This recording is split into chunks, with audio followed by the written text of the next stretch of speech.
मोक्षमार्गस्य नेतारं वेत्तारं कर्मभोवृतां ज्ञातारं विश्वतत्त्वानां वन्दे तद्गुणलब्धये।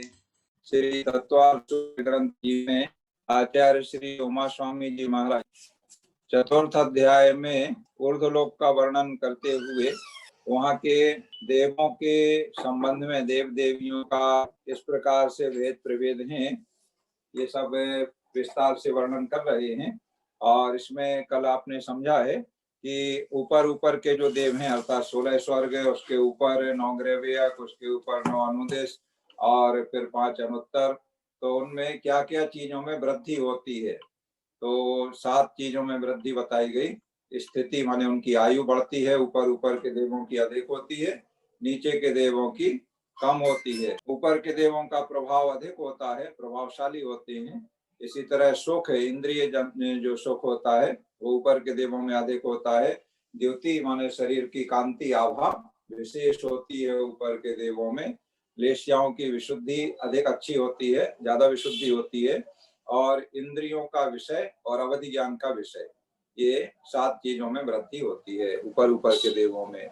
और 4 चीजों में कमी भी होती है, मतलब नीचे के देव में ज्यादा और ऊपर के देव में कम। तो वो 4 चीजें क्या क्या है ये बताई गई। गति, शरीर, परिग्रह और अभिमान। गति माने भ्रमण करना, नीचे के देव ज्यादा भ्रमण करते हैं, ऊपर के देव भ्रमण कम करते हैं या बिल्कुल नहीं करते हैं। और शरीर, ऊपर ऊपर के देवों का शरीर छोटा होता है, नीचे के देवों का बड़ा होता है। इसी तरह परिग्रह, ऊपर के देवों में परिग्रह की जो भाव है, लोभ कषाय से परिग्रह ममत्व होता है, वो कम होता है, नीचे के देवों में अधिक होता है। और अहंकार, मान कषाय के कारण से अहंकार होता है, तो नीचे के देवों में ज्यादा है और ऊपर के देवों में कम है। वैसे भी ऐसे लोक में भी हम देखते हैं कि जो जितने ज्यादा बड़े लोग होते हैं वो उतने विनयवान भी होते हैं। और इसी तरह ऊपर ऊपर बड़े देव हैं तो उनमें अहंकार कम होता है, विनम्रता अधिक होती है। नीचे के देवों में अहंकार ज्यादा होता है। यहाँ तक कल समझ लिया था। अब आगे बढ़ते हैं। सूत्र नंबर 22 में बता रहे हैं कि वैमानिक देवों में लेश्याएं कैसी होती हैं, कौन कौन सी होती हैं। देखो, इसके पहले भी वर्णन आ गया है लेश्या का। आदितस्त्रिषु पीतांत लेश्या, ये वर्णन आया था। माने शुरू के देवों में, 3 देवों में, 3 मतलब भवनवासी व्यंतर और ज्योतिषी देवों में पीतलेश्या तक होती है, अर्थात कृष्ण, नील, कापोत और पीतलेश्या होती है। अब ऊपर के और देव जो वैमानिक देव हैं, 16 स्वर्गों के देव हैं और उससे ऊपर के देव हैं, तो उनमें लेश्या का वर्णन कर रहे हैं। सूत्र दोहराएंगे। पीत पद्म शुक्ल लेश्या, पीत पद्म शुक्ल लेश्या, द्वित्रिशेषेषु, द्वित्रिशेषेषु। हाँ, इसका मतलब क्या हुआ? 2, 3 और शेष। तो यहाँ 2, 3 का मतलब युगल से है। यहाँ जैसे 16 स्वर्गों के 8 युगल में है, 16 स्वर्ग 2-2 के युगल में। तो शुरू के जो स्वधर्म और ऐशान स्वर्ग के देवों में पीतलेश्या, सानत कुमार, महेंद्र स्वर्ग के देवों में पीत और पद्म, ये 2 लेश्याएं होती हैं।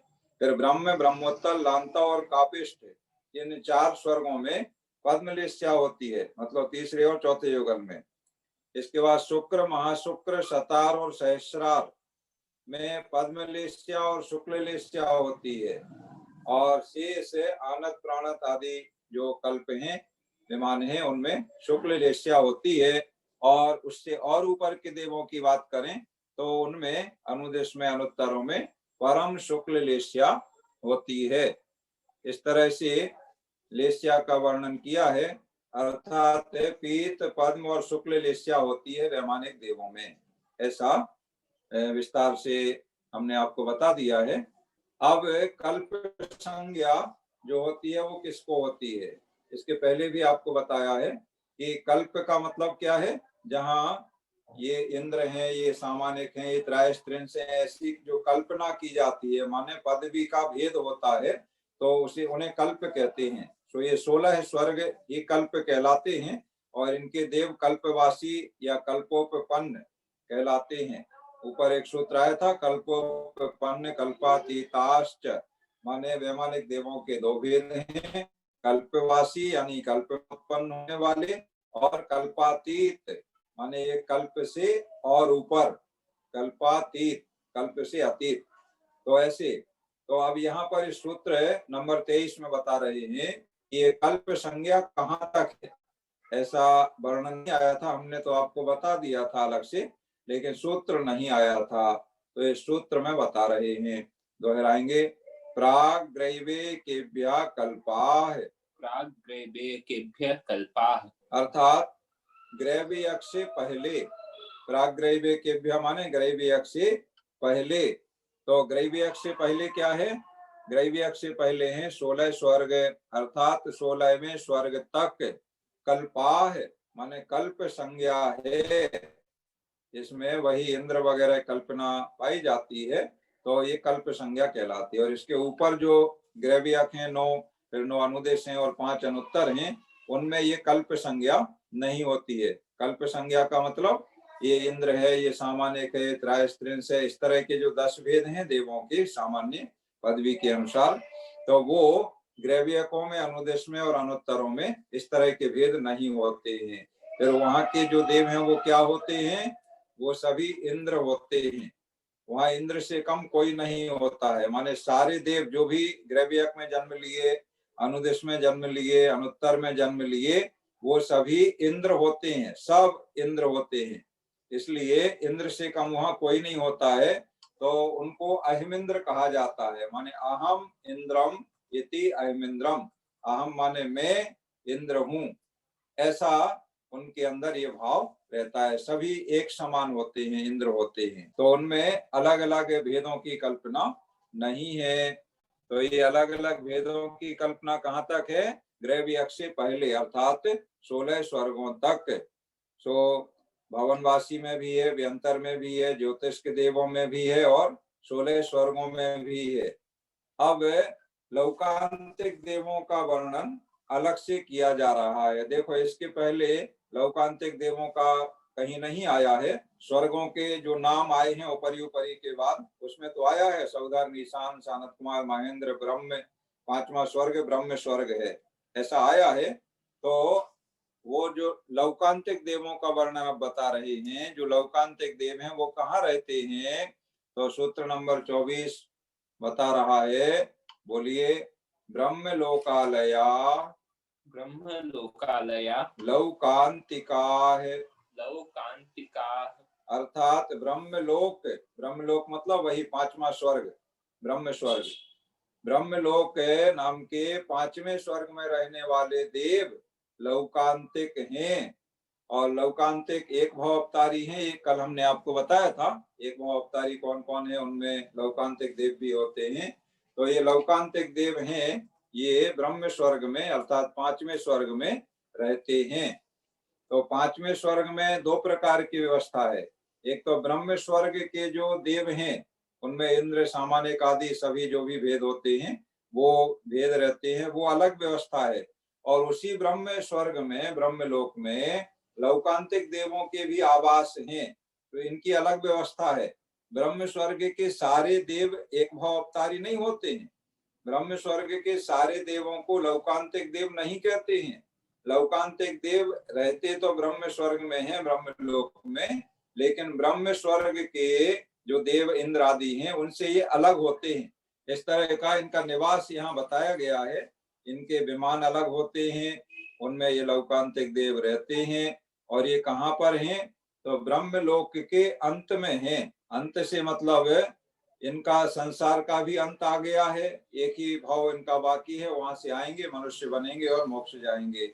और इनकी विशेषता है, ये जो लौकांतिक देव हैं, ये अपने विमान को छोड़ करके केवल एक मौका ऐसा है जब ये बाहर आते हैं, और अन्य अवसर में कभी भी ये बाहर नहीं आते हैं।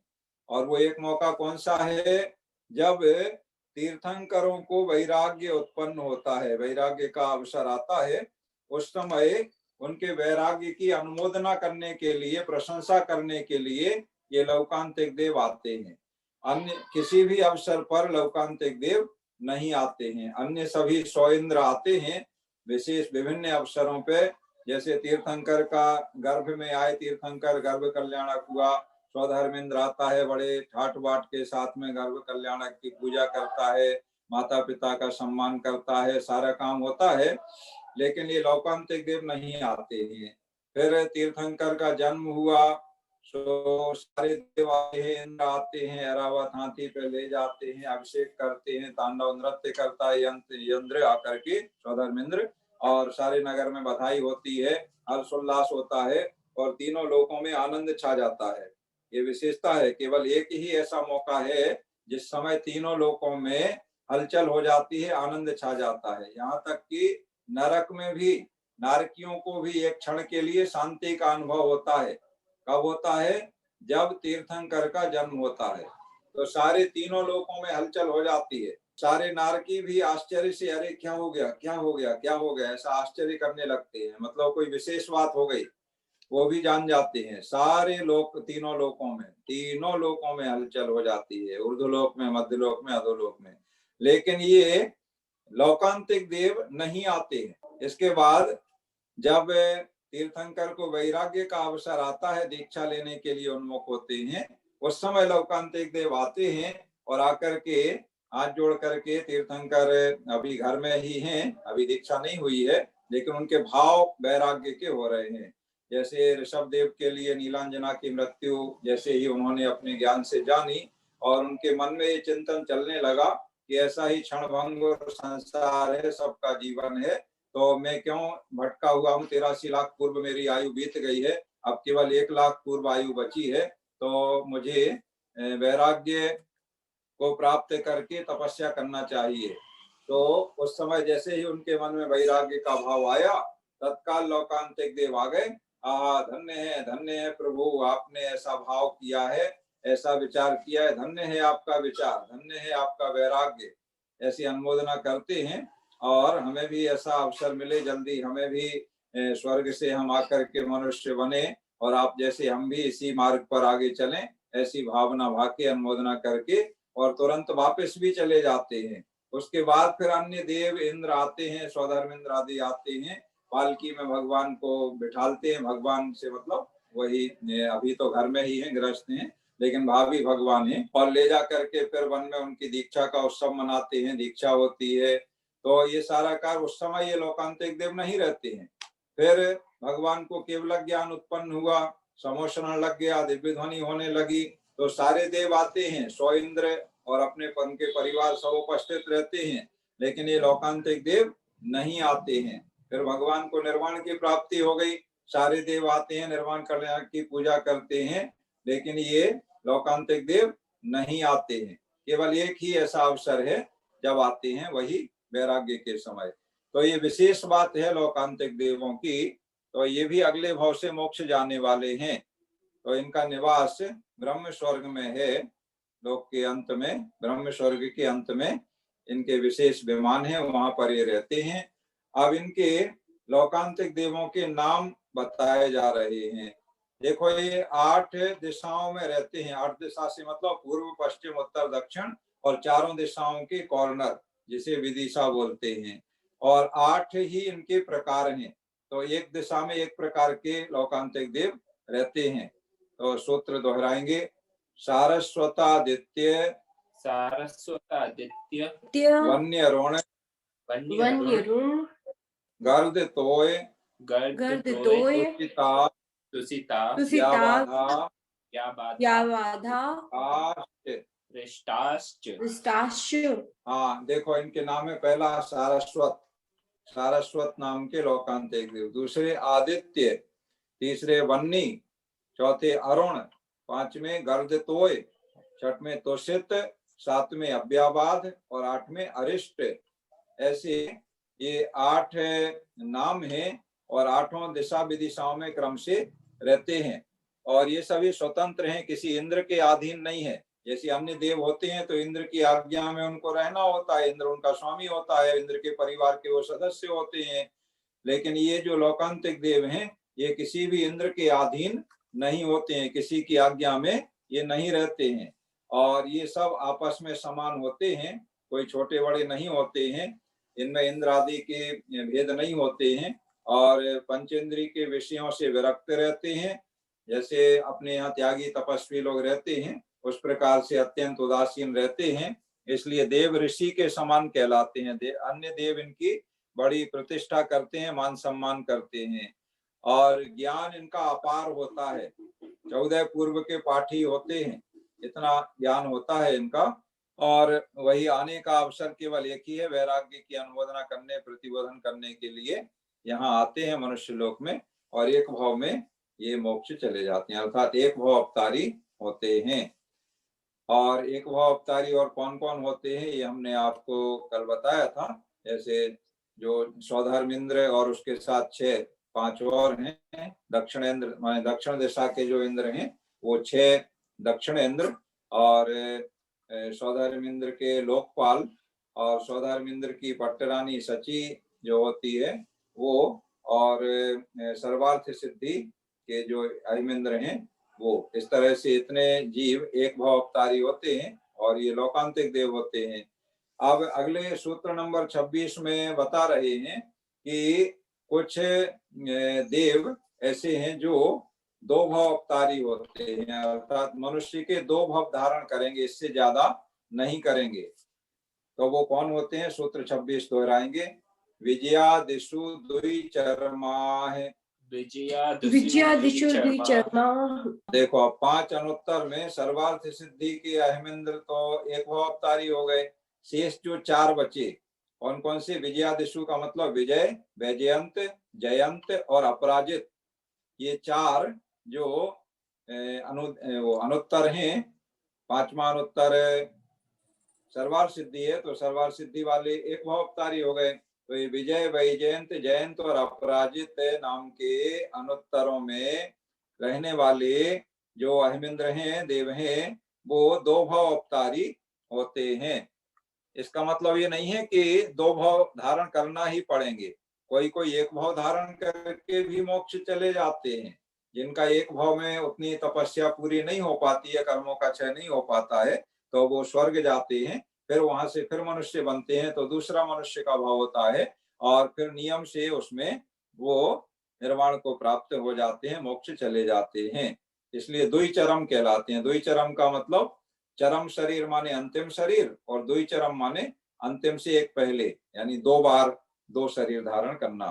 तो मनुष्य के 2 भाव अधिकतम ये धारण करते हैं, जो द्विचरम कहलाते हैं। अनुदेश और अनुत्तरों के देव एक भाव धारण करके भी मोक्ष जा सकते हैं, और अधिकतम होगा तो 2 भाव। अनुदेश में भी यही व्यवस्था है, और सर्वार्थ सिद्धि का तो पक्का है कि एक भाव धारण करके ही वो मोक्ष चले जाएंगे। इसलिए सर्वार्थ सिद्धि के देव, लोकांतिक देव सभी 6 दक्षिणेंद्र, स्वधर्म स्वर्ग के लोकपाल, सच्ची इंद्राणी, ये एक भाव अवतारी होते हैं, और अनुदेश और अनुत्तर के शेष जो जीव हैं, देव हैं, अहिमेंद्र हैं, वो 2 भाव अवतारी होते हैं। इस तरह है आज आपने लोकांतिक देवों के बारे में विशेष रूप से एक भाव अवतारी, लोकांतिक देवों के निवास, उनके नाम ये समझ लिए हैं, और 2 भाव अवतारी द्विचरम कौन कौन होते हैं ये आपने समझ लिया है। अब आगे विषय थोड़ा सा बदल रहा है, और विषय क्या आ रहा है? एक ही सूत्र है, उसे हम ले लेते हैं 27 नंबर। इसमें ये बता रहे हैं कि त्रियंच किसे कहते हैं। देखो अभी तक त्रियंच के बारे में बात नहीं आई है। त्रियंचों की आयु तो बताई गई है, मनुष्यों के समान ही त्रियंचों की आयु होती है, ये बात बताई गई थी एक सूत्र में, 3रे अध्याय में। लेकिन त्रियंच कहते किसे हैं ये बात नहीं आई है, तो इस सूत्र में यहाँ पर बताया जा रहा है। सूत्र दोहराएंगे।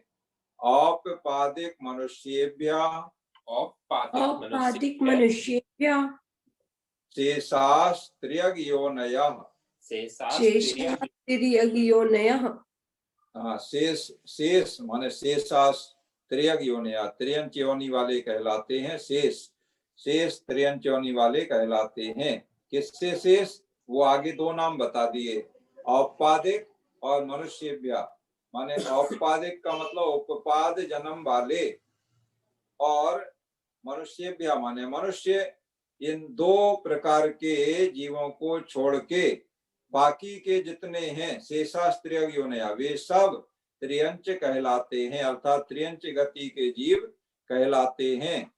अब औपादिक में क्या क्या आ जाएगा? देखो, उपाद जन्म किसका होता है? सूत्र अगर आपको याद हो तो तुरंत आप बता देंगे। सूत्र क्या आया था? तीसरे अध्याय में है, नहीं दूसरे अध्याय में, देवनारकाणाम उपपादः, ये सूत्र आया था दूसरे अध्याय में, अर्थात देव और नारकियों का उपपाद जन्म होता है, ये सूत्र है। तो ऐसे सूत्र याद रखने से बहुत सारी चीजें जल्दी से याद आ जाती हैं। तो औपादिक जन्म वाले हो गए देव और नारकी, तो देव और नारकी को छोड़ दें, और मनुष्येभ्य माने मनुष्यों को छोड़ दें। तो देखो, देव गति के जीव अलग हो गए, और नरक गति के जीव अलग हो गए, मनुष्य गति के जीव अलग हो गए। अब जो बचे, तो बचे कौन? वो सब त्रियंच कहलाते हैं, अर्थात वो त्रियंच गति त्रियंच योनि के जीव हैं। इस तरह से अब देखो, सारे देव पंचेंद्रिय होते हैं, सारे नारकी पंचेंद्रिय संगी होते हैं, और सारे मनुष्य भी पंचेंद्रिय होते हैं। इसका मतलब एक इंद्रिय सारे जीव त्रियंच हैं, दो इंद्रिय सारे जीव त्रियंच हैं, तीन इंद्रिय सारे जीव त्रियंच हैं, चार इंद्रिय सारे जीव त्रियंच हैं, और पंचेंद्रिय में सभी हैं, माने पंचेंद्रिय मनुष्य भी हैं, पंचेंद्रिय नारकी भी हैं, पंचेंद्रिय देव भी हैं, और पंचेंद्रिय त्रियंच भी हैं। तो त्रियंचों में कुछ त्रियंच पंचेंद्रिय संगी होते हैं, कुछ त्रियंच पंचेंद्रिय असंगी होते हैं। मतलब विस्तार जो भेद हैं बहुत सारे, वो सब त्रियंचों के हैं, और मनुष्य देव और नारकी तो सभी पंचेंद्रिय होते हैं, इसलिए उनमें ज्यादा भेद नहीं है। इस प्रकार त्रियंचों का वर्णन करके अब आगे विषय चेंज हो रहा है। ऊर्ध्वलोक में आयु देवों की कितनी होती है, इसमें सभी देवों की अलग अलग बताएंगे। देखो, भवनवासी की बताएंगे, व्यंतरों की बताएंगे, ज्योतिषी देवों की बताएंगे, वैमानिक देवों में 16 स्वर्गों की बताएंगे, 9 ग्रैवियकों की बताएंगे, 9 अनुदिश की बताएंगे, 5 अनुत्तर की बताएंगे, सबकी उत्कृष्ट आयु भी बताएंगे, और सबकी जघन्य आयु भी बताएंगे। उत्कृष्ट का मतलब अधिक से अधिक आयु कितनी होती है, और जघन्य का मतलब कम से कम आयु कितनी होती है। इसमें देवियों की आयु का वर्णन नहीं आया है, तो हम अलग से आपको बता देंगे। बाकी देव की आयु अधिक होती है, देवी की आयु कम होती है। देव प्राय जो है वो सागरों में आयु होती है, सागर आपको बताया था बड़ा होता है, और देवियों की आयु होती है वो पल्ले में होती है। तो कल से हम इसको लेंगे। आज के लिए पढ़ाई हम यहीं पर पूर्ण कर रहे हैं क्लास। अभी आप अपने प्रश्न जिज्ञासा आदि का समाधान कर लें, और कल का पाठ याद किया है उसे सुना दें।